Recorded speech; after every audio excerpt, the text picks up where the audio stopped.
welcome to Doris's Golf Club. I'm so glad that you joined me today. Whether you're out for a walk, going down to check your mail, or whether you're going out for a jog, running errands, or just listening to a podcast to go to sleep. I'm really glad that you've joined me here today. I've got a lot to talk about. I want to recap a little bit of the Evian Championship, which was a wild ride, and I can't wait to talk about it.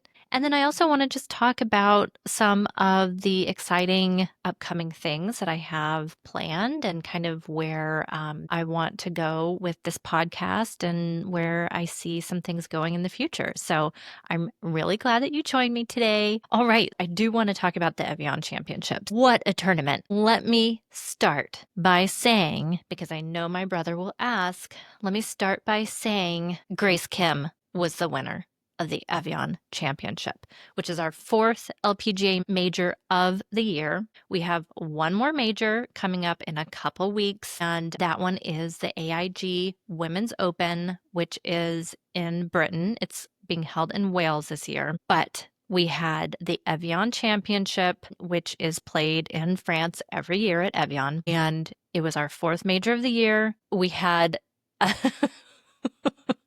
a different winner than we have had.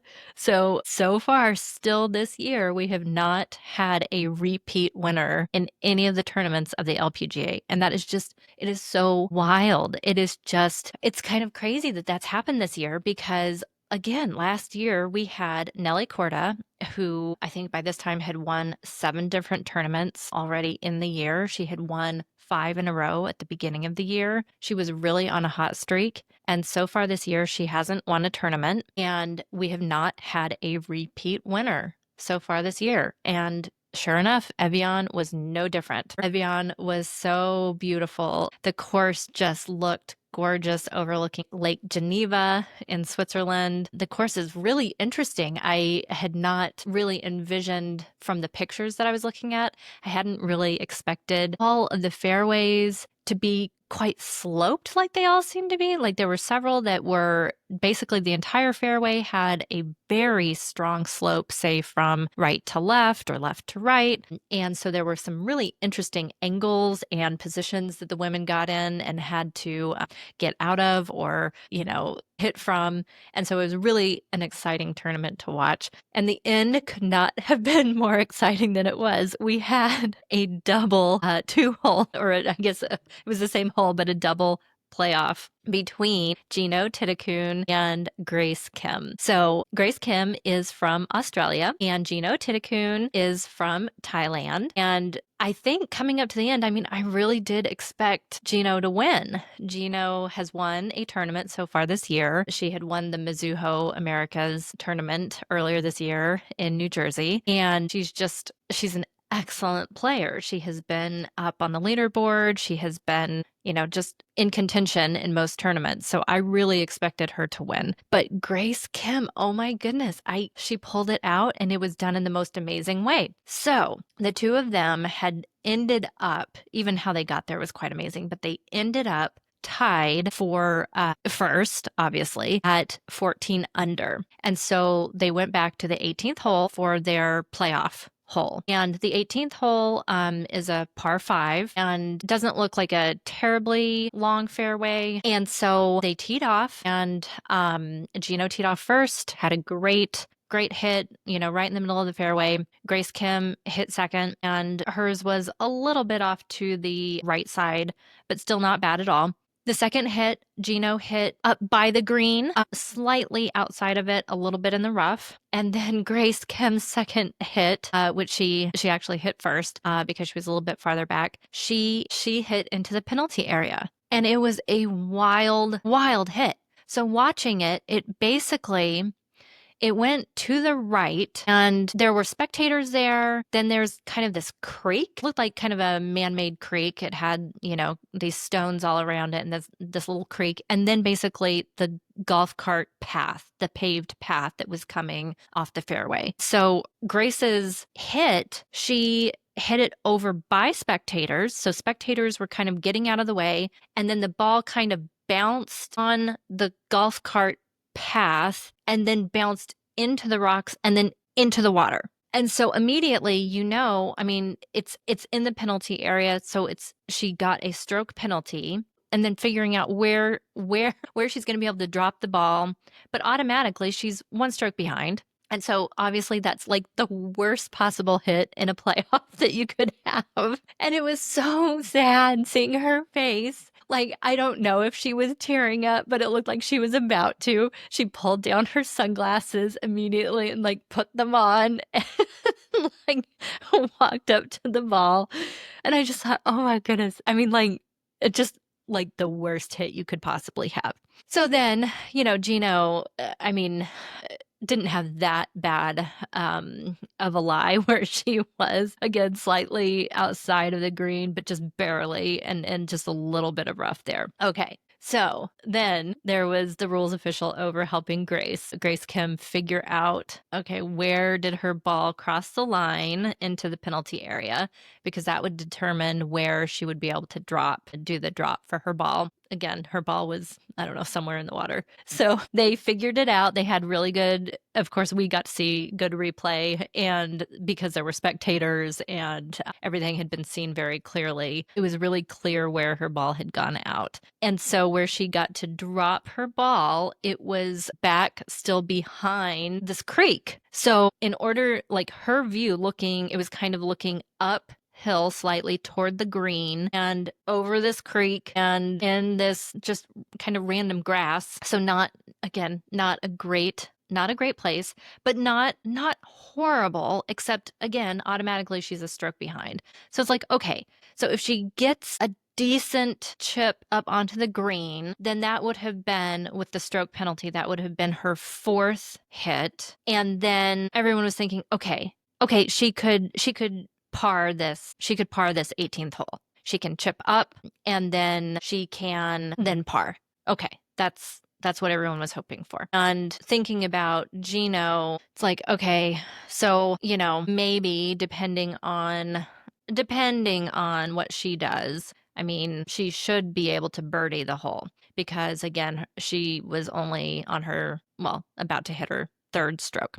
Grace Kim then, because she was farther out, obviously, she then hits her ball and it pops up and lands on the green, and then it's rolling, and it went straight in the hole. And I was watching it, I yelped, and I got goosebumps. I was writing my notes. I even wrote here, I was like, seriously, I was just like jotting down notes. And I'm like, okay, Jeeno landed just ahead of Grace. The second shot, Grace went into the crowd. Jeeno's just outside the green in slight rough. And then I wrote, OMG! Exclamation point, exclamation point. Grace Kim birdies!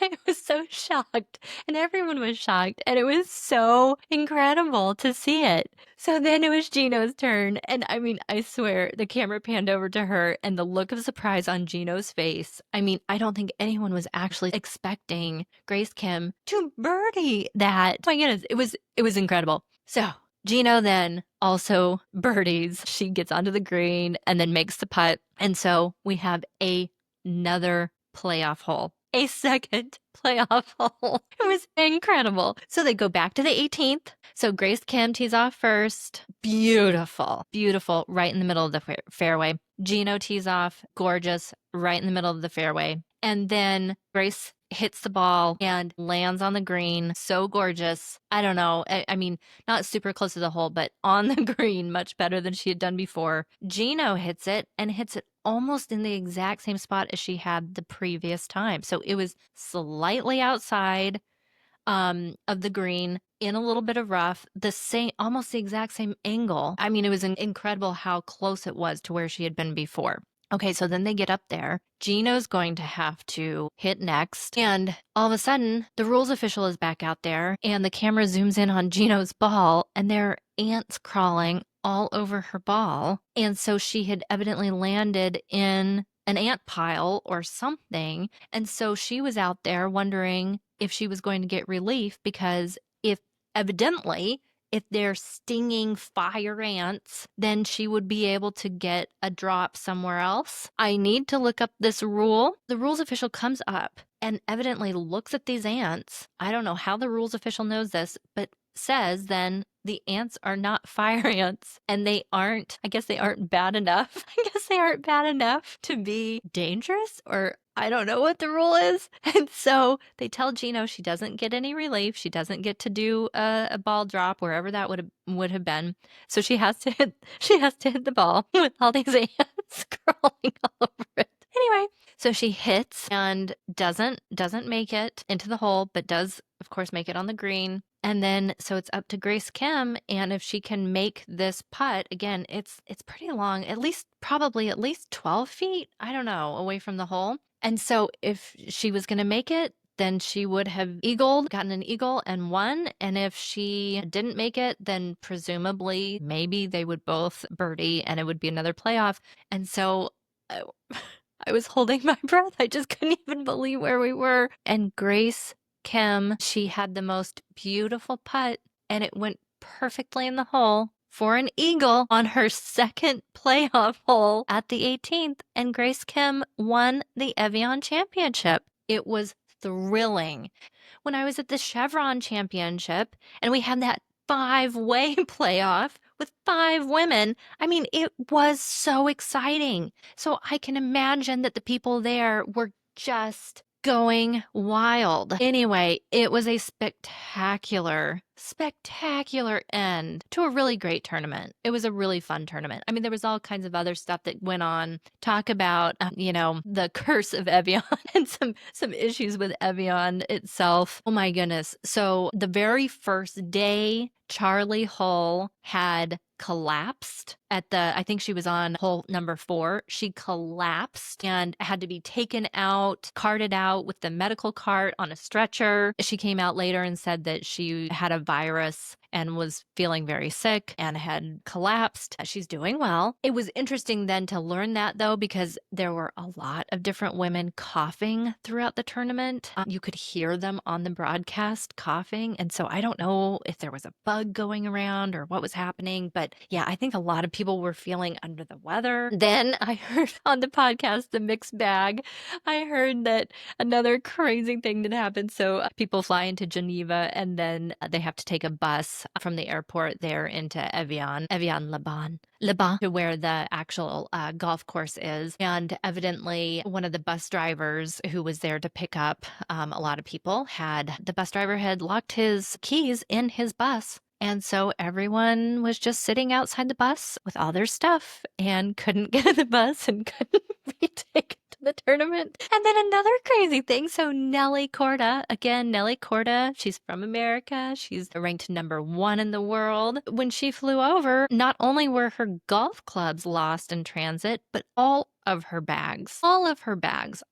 luggage was lost in transit. And this is a time of year where we have the Evian Championship in France. This coming weekend, there will be a tournament in Scotland. And then the following weekend is our final major, like I said, in Wales. So most likely, Nelly Korda and a lot of the women are not coming back to the US. They're staying there the whole time. So Nelly probably had a lot of stuff. She probably needed her stuff. All of her things were recovered. And so she did get all of her bags. But I mean, I kept giggling every bit of news that I heard about all of the disastrous things that were happening at the beginning of Evian, because it just, it's a funny major with a very interesting history. I do recommend listening to our preview over at Fairway Fates, the podcast. We had a good preview last week about the Evian Championship. And so it did talk about some of the previous issues at Evian and how some women are boycotting. Lexi Thompson is still boycotting. She has not attended the tournament in, I don't think, 6 years maybe? I think since 2019. She refuses to go back. So just lots of fun with this tournament, and the ending could not have been more exciting. Congratulations to Grace Kim. So a little bit about her. So she, like I said, she's from Australia. She's 24 years old. She joined the LPGA Tour in 2023. And so far, she's only had 2 career wins. So Evian was one of them. So, I mean, if you're going to have 2, to have a major tournament as one of your career wins, that's pretty great. She's had 7 career top 10s, 21 career top 25 finishes, and winning Evian. I think she won $1.2 million. So that will really, really help her in her young career. And so really congratulations to her. She was so much fun to watch. She's tall and just really as cute as can be. And then of course Jeeno was spectacular as well. I mean, I felt for her because I don't know. I don't think she did anything wrong. I mean, she was playing so well, and she parred or birdied the 18th hole and did what she kind of needed to do, but just at the end, I mean, Grace just pulled it out. So I feel for Jeeno, but yeah, I think great things are in store still for Jeeno Thitikul. She's an excellent player, and like I said, she's always up there in the leaderboard. And so it was really, really fantastic. Such an interesting tournament, too, with where everyone ended up. I had been rooting for, it's always so hard to pick, but I really was rooting for Angel Yen, who's an American player. She's so much fun to watch. She's just a fun personality. And then I also, Somi Lee, one of my all-time favorites. She's just so darn cute in her hat. I just love her. And so Angel Yin, I was so impressed. She worked her way up there, and she and Andrea Lee, who are both Americans, they both tied at fifth place at 12 under. So that's a great finish for Angel Yen. And then Somi Lee, who I was also rooting for, she had been doing so well. On the last day, she was up there. I mean, she was in contention, and then things just went awry. So she had been, I don't know, 10 or 11 under, maybe even 12 under at one point. I don't know. And she ended up at 8 under and tied for 14th. So not terrible, of course, as a finish, but I was really hoping that she would have pulled it out. The other fascinating thing, Minji Lee, who had again won the KPMG major a couple weeks ago. She's also Australian, and the KPMG was her 3rd major that she has won. And we were wondering if she would be a repeat winner and get her 4th major win. She did not, but she was really close. So she tied Lottie Woad, who's an amateur. Minji Lee and Lottie Woad tied for 3rd, both at 13 under. So let me talk about Lottie Woad. Lottie Woad, as you know, if you listen to Fairway Fates, Lottie Woad is an amateur, and she's from England, and she has just been incredible. So she goes to college at Florida State University here, and I think currently ranked as the number 1 amateur. Lottie Woad has just been doing an amazing job the last several years, but there's this new LEAP program. The LEAP program, it's a way to earn your full card on the LPGA tour. So if you're an amateur and playing and there's certain requirements, you can earn points. And if you earn 20 points, 20 LEAP points, then you can earn your full card to the LPGA. And so coming into this tournament, into the Evian Championship, Lottie Woad had earned 18 LEAP points. And then by the end of the tournament, Lottie had earned her full card. So she earned 20 points, 20 LEAP points total. She earned 1 LEAP point by making the cut in this Evian Championship. And then she earned another LEAP point by where she finished, which was tied for 3rd. I heard an interview with her after the championship, and she was asked if she was going to be going ahead and accepting her full card to the LPGA, or if she was going to defer because she just finished, I think, her junior year at Florida State. So everyone's wondering if she's going to go ahead and just joining the LPGA tour full time or with her full card, or if she'll defer a year and take her full card starting next year. So Lottie said that she is going to take the week and think about it because it is a very big decision. And then she will be making a decision, I think, within this next week. So it will be really exciting to find out what she ends up doing. And I know, several of our players do, our LPGA players, they have full cards and are full members of the LPGA tour while finishing college. Man, to me, that just sounds insanely stressful. One or the other independently are so stressful by themselves. I mean, it can be done, obviously, because it has been done, but it will be interesting to see what Lottie decides to do. I'm just really excited for her. Whatever she decides is going to be the right thing for her. I'm just thrilled either way. It was also really interesting to see or to hear about when an amateur wins or places, I guess, whenever, they make the cut. And then especially when they're in such a prominent position there, tied for third, they don't get paid. They don't get any of the award money. And so no part of the purse is awarded to an amateur player. You have to be a professional player to be awarded any portion of the purse. Lottie's portion there, tied for third with Minjee Lee, then all of it goes to Minjee Lee. And then that trickles on down. So there's just basically whatever portion Lottie Woad would have earned,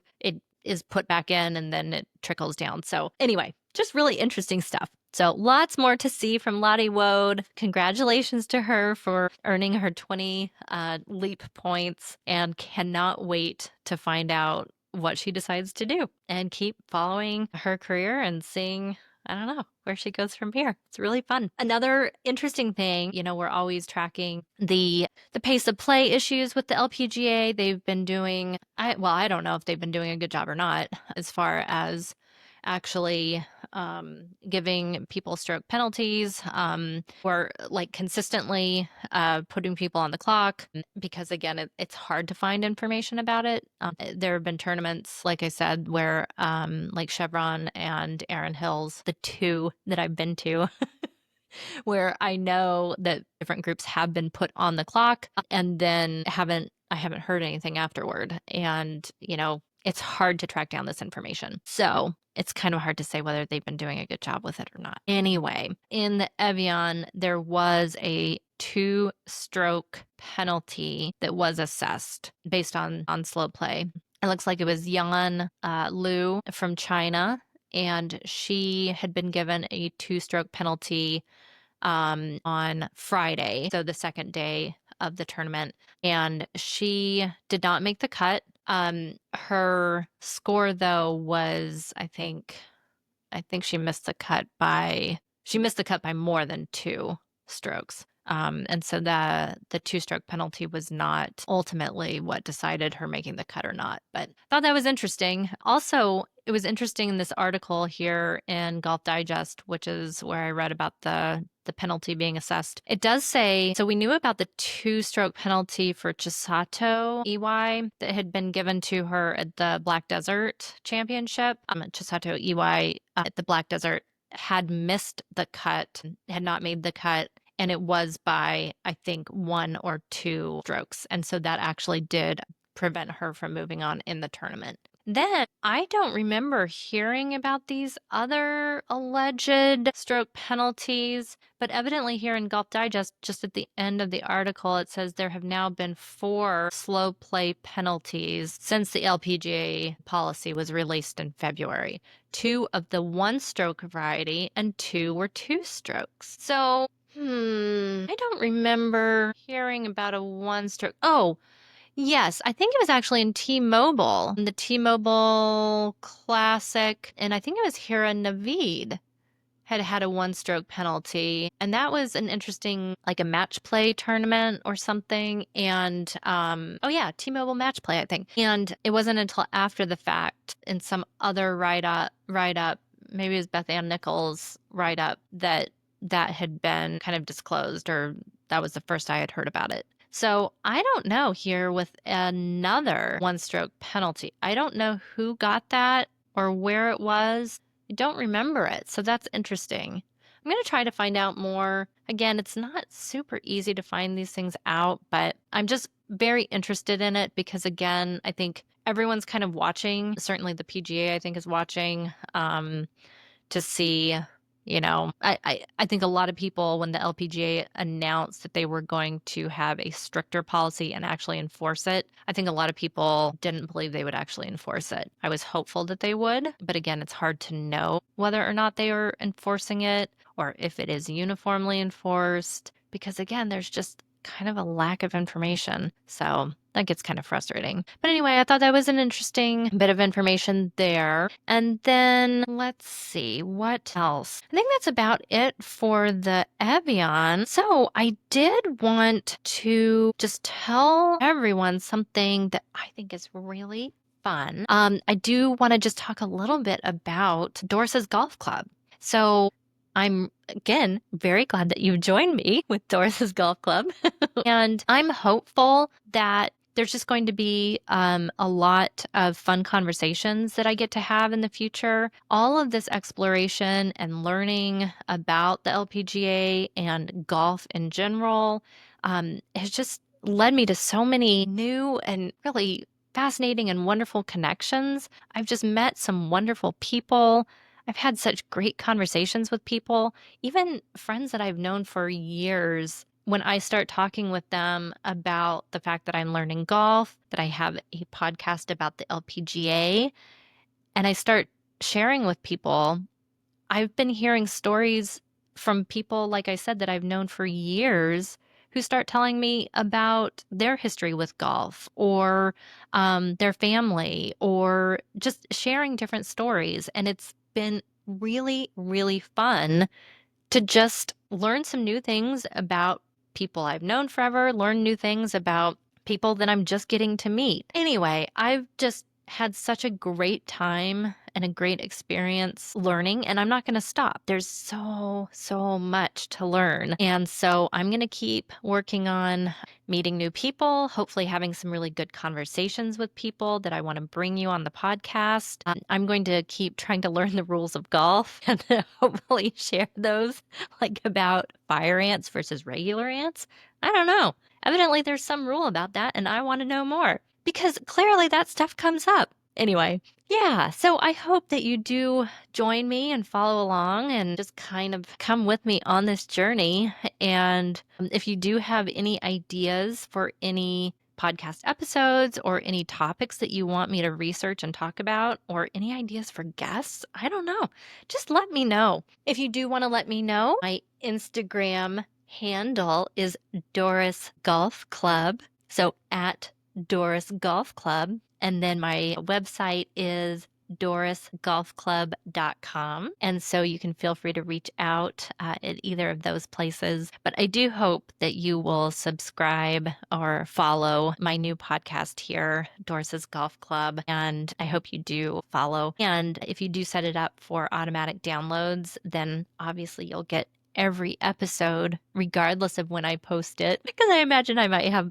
some little bits of information that I want to share. And so I might, get some things posted, and I don't want you to miss out on any fun bits of information that I have and any podcasts that I post. So please do feel free to follow my podcast and just join me in this wonderful, crazy, wild adventure. And with that being said, I do want to share that I am actually going to be going to the AIG Women's Open at the end of this month. And so that is, I think I've been calling it the British Open, the Women's British Open, but it is in Britain every year, and it does move around, does move golf courses, but it is at Royal Porthcawl this year in Wales. I've never been to Wales. I'm so excited. And so, yeah, I can't wait.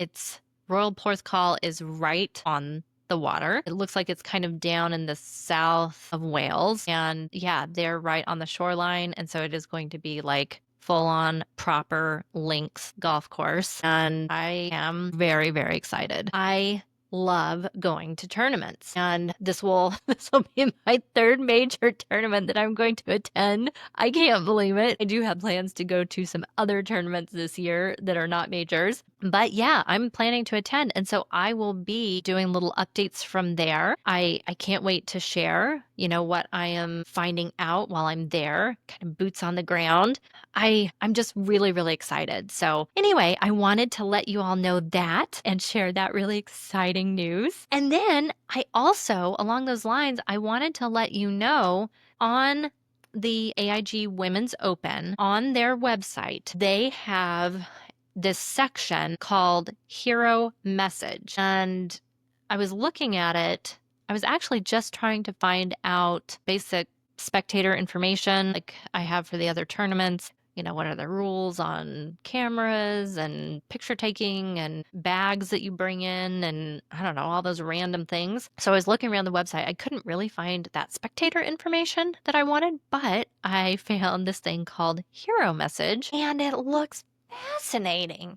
They have set up this thing where fans of LPGA players can either, I think, write or record a video of themselves, or I think send a typed written message to their favorite LPGA player. And so you can submit that, and then it's going to be played for that LPGA player at certain points on the golf course. So I don't know. I really want to find out a little bit more, but just what I was reading, that sounds so cool. Like for both parties, right? Like how fun to be able to cheer on your favorite player from home. So please look into it and please record a message, do a video, do something, shout out your favorite player, because imagine they're going along and then all of a sudden, I don't know, they turn a corner and on a screen is your message to them, rooting them on. I think that is so much fun. And so several players have come out too and said how excited they are because, if fans are not there in person, sometimes it's kind of easy for players to forget that they have so many people rooting them on from home. And so I really just loved this idea. Please go to the AIG Women's Open website, look for Hero Message, and then it should give you all the information. My issue with it is how am I going to decide who my favorite player is? That's always my problem. I don't know who to record a message for. There are so many who are my favorite. Anyway, I mean, that's a good problem to have. But yeah, I'm definitely, man, I don't know who to pick. I wonder if I can only submit one. If I submit a bunch, though, is it going to seem, like if I'm rooting them all on? But that's not bad. I cheer for so many of them. I don't know. Anyway, I'm definitely going to do at least one, possibly more. If I figure it all out, I might just do a quick little message to everyone letting you all know more. But if not, please do go and check it out. AIG Women's Open. You'll find the website and you can learn more about the tournament, which again is I don't know, in a couple weeks now. And look for Hero Message. Yeah, or Hero Messages. It looks so exciting. Okay, I think that is it for me with my first podcast here in Doris's Golf Club. And again, I hope that you enjoyed this, and whatever you might be doing as you're listening, I'm glad you joined me. Okay, let's go on this adventure together. I can't wait. Until next time, talk to you soon. Bye.